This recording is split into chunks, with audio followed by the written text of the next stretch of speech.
¿Qué tal, hermanos? El Señor les siga bendiciendo. Quería compartirles una reflexión, se denomina benditos problemas. Quería decirte que el Señor utilizará todas las circunstancias de la vida para moldearte a la imagen de su Hijo. Ese es el propósito de Dios para tu vida y para mi vida. Mira lo que dice Romanos capítulo 8, versículo 28 y 29. Ahora bien, dice el apóstol Pablo, sabemos que Dios dispone todas las cosas para el bien de quienes lo aman, los que han sido llamados de acuerdo con su propósito, porque a los que Dios conoció de antemano, también los predestinó a ser transformados según la imagen de su Hijo, para que Él sea el primogénito entre muchos hermanos. Los problemas y las adversidades son parte de la vida, son inevitables. Ahora, quien se acerca a Cristo pensando que es una especie de gurú que promete una vida sin sufrimiento y sin problemas, ya tiene un problema consigo mismo. La vida plena y abundante que ofrece Jesús se caracteriza por un gozo y una satisfacción plena, pero no por la ausencia de dificultades, de conflictos, de problemas. Las dificultades, mis amados, aparecerán en tu vida y en mi vida como una oportunidad para llegar al propósito de ser como Jesús. Por eso la palabra de Dios te alienta a mantener el gozo aún en medio de las dificultades. Mira lo que dice el apóstol Pedro. Queridos hermanos, no se extrañen del fuego de la prueba que están soportando, como si fuera algo insólito. Al contrario, escucha, alégrense de tener parte en los sufrimientos de Cristo, para que también sea inmensa su alegría cuando se revele la gloria de Cristo. 1 Pedro, capítulo 4, versículo 12 y 13. Este regocijo no es la reacción de una mente enferma y masoquista ante el sufrimiento, sino la consecuencia natural de todo aquel que tiene su vida centrada en Cristo Jesús. ¿Y cómo es posible tener esta actitud? Lo es porque el gozo del Señor en nosotros nos da una alegría inmensa, no es una alegría superficial y pasajera que ofrece el mundo. No se trata de reír y ocultar los problemas, es una alegría que pasa por encima de las dificultades. Y podemos decir como Nehemías decía, el gozo del Señor es nuestra fortaleza. El gozo que Dios promete es ese estado de plena satisfacción que experimenta el alma del cristiano al saber que aún en la peor dificultad, el Señor está con él y lo está llevando hacia un propósito de gloria. Mira lo que dice Jesús en Juan 16:33. Les digo esto para que encuentren paz en su unión conmigo. En el mundo ustedes habrán de sufrir, pero tengan valor, yo he vencido al mundo. Estar unido a Cristo te garantiza paz y victoria, no ausencia de problemas, de conflictos, de dificultades. Los sufrimientos son parte de la vida en este mundo, pero en cada situación conflictiva experimentarás la paz que proviene de estar en el centro de sus propósitos. Ahora quiero hacer una pregunta. ¿Cómo pueden las pruebas hacerme más como Jesús? Mira lo que dice el apóstol Pablo en Romanos capítulo 5, versículo 2 al 5. Pues por Cristo hemos podido acercarnos a Dios por medio de la fe, para gozar de su favor, y estamos firmes y nos gloriamos con la esperanza de tener parte en la gloria de Dios. Y no solo esto, sino que también nos gloriamos de los sufrimientos, porque sabemos que el sufrimiento nos da firmeza para soportar. Y esa firmeza nos permite salir aprobados, y el salir aprobados nos llena de esperanza, y esta esperanza no nos defrauda, porque Dios ha llenado con su amor nuestro corazón por el Espíritu Santo que nos ha dado.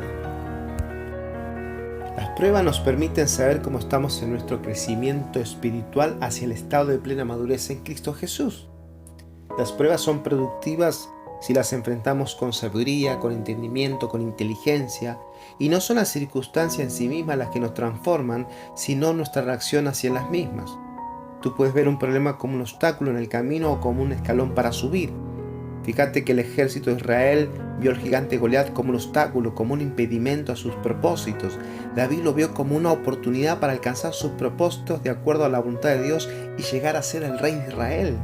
Por eso quiero que veamos algunas verdades acerca de los problemas y las dificultades que nos permitirán comprender mejor cómo las pruebas nos ayudan a ser más como Jesús. La primera verdad que debemos entender es que todos nosotros enfrentaremos problemas en la vida. Hay personas que piensan que solo a ellas les toca enfrentar situaciones difíciles. Pero todos nosotros sabemos que en la vida hay problemas. Pero estos tienen un propósito siempre. Por eso no te dejes engañar. El Satanás intentará hacerte creer que eres la única persona con muchos problemas. No le creas. Si estás unido a Cristo Jesús y caminando en los propósitos de Dios, entenderás que eso es una mentira. El apóstol Pedro nos invita a tomar aliento con este texto. Mira lo que dice. Humíllense, pues bajo la poderosa mano de Dios, para que Él los exalte a su debido tiempo. Depositen en Él toda ansiedad, porque Él cuida de ustedes. Practiquen el dominio propio y manténganse alerta. Su enemigo, el diablo, ronda como león rugiente buscando a quien devorar. Resístanlo, manteniéndose firmes en la fe, sabiendo que sus hermanos en todo el mundo están soportando la misma clase de sufrimientos. Y después de que ustedes hayan sufrido un poco de tiempo, Dios mismo, el Dios de toda gracia, que los llamó a su gloria eterna en Cristo Jesús, los restaurará y los hará fuertes, firmes y estables. Primera de Pedro, capítulo 5, versículos 6 al 10.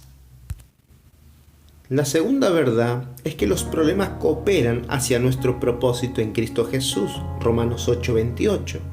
Esto no significa que tenemos la explicación para todas las cosas que suceden en nuestra vida, ni mucho menos que las cosas malas que nos pasan se transforman en buenas. Lo que este texto dice es que aún las cosas malas como el sufrimiento cooperan hacia el propósito de Dios, que es hacerte más como Cristo Jesús. Como por ejemplo, si un hermano te maltrata, eso es algo malo que provoca sufrimiento y dolor en tu vida. Y tu reacción natural a esa circunstancia puede ser guardar rencor y esperar la oportunidad de vengarte, o puedes elegir perdonarlo. Y así te estarás pareciendo más a Jesús. Tu corazón aprenderá a pensar y a sentir más como Cristo. La tercera verdad que debes saber es que hay diferentes clases de problemas. Uno, hay un problema para que Dios manifieste su poder. Como por ejemplo cuando murió Lázaro. Jesús dijo que la enfermedad de Lázaro no tenía como propósito la muerte, sino que Dios sea glorificado. Mira lo que dice Juan capítulo 11, versículos 3 y 4. Las dos hermanas mandaron a decirle a Jesús: Señor, tu amigo querido está enfermo.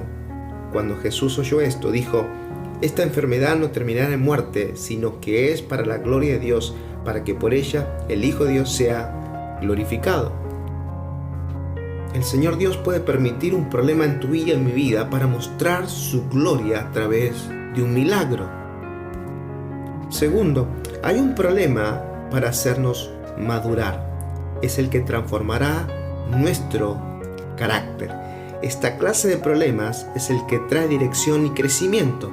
Por ejemplo, cuando los discípulos se enfrentaron a la dificultad de tener que alimentar 5.000 personas, Jesús les dice: denle ustedes de comer. Eso lo vemos en Mateo capítulo 14, versículo 13 en adelante. Ese era un problema para que ellos crecieran en el conocimiento de Dios. Era un desafío a su fe. Otro ejemplo lo vemos en la vida de José, cuando estaba en la cárcel. Estaba en problemas, en dificultad. Sin embargo, Dios utilizó esas circunstancias adversas para moldear su carácter y llevarlo hacia su destino en los propósitos de Dios. Génesis capítulo 40 y capítulo 41. Cuando nos damos cuenta que enfrentamos esta clase de problemas, no siempre debemos orar para que Dios cambie la situación, sino para que nos cambie a nosotros. Tercero, hay un problema puesto ahí para que tú y yo lo solucionemos. Si fuiste creado para ser como Cristo, entonces fuiste creado para solucionar problemas. La solución del problema que hoy atraviesas puede ser la puerta de una nueva oportunidad en tu vida. Daniel resolvió el problema de interpretar el sueño del rey y salvó la vida de todos los consejeros del reino y fue promovido. Daniel capítulo 2. Dios puede usar los problemas para entrenar alguna habilidad que tienes o debes desarrollar. Albert Einstein decía así: no pretendamos que las cosas cambien si siempre hacemos lo mismo. La crisis es la mejor bendición que puede sucederle a personas, porque la crisis trae progresos. La creatividad nace de la angustia como el día nace de la noche oscura. Es en la crisis que nace la inventiva, los descubrimientos y las grandes estrategias. Quien supera la crisis se supera a sí mismo sin quedar superado.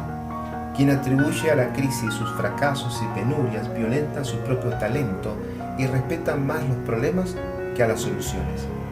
La verdadera crisis es la crisis de la incompetencia. El problema de las personas y los países es la pereza para encontrar las salidas y las soluciones.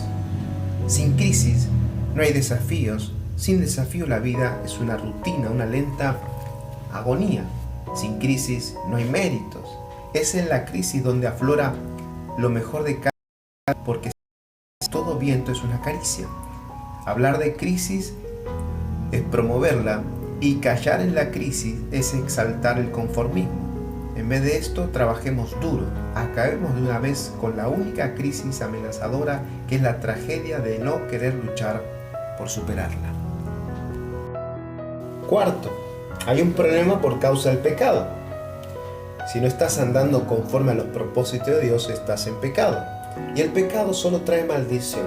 Los problemas a veces señalan un problema mayor detrás. Debemos pensar si la circunstancia difícil que atravesamos no es la consecuencia de algún pecado cometido. Si es así, debemos arrepentirnos y recibir el perdón de Dios. Considérate dichoso cuando pases por diferentes dificultades, porque el Señor está trabajando contigo y tú estás conquistando tu destino de gloria en Cristo Jesús. Recuerda que el Señor utilizará cada circunstancia en tu vida a ser más como Cristo. Mira lo que dice Santiago capítulo 1 del 2 al 4.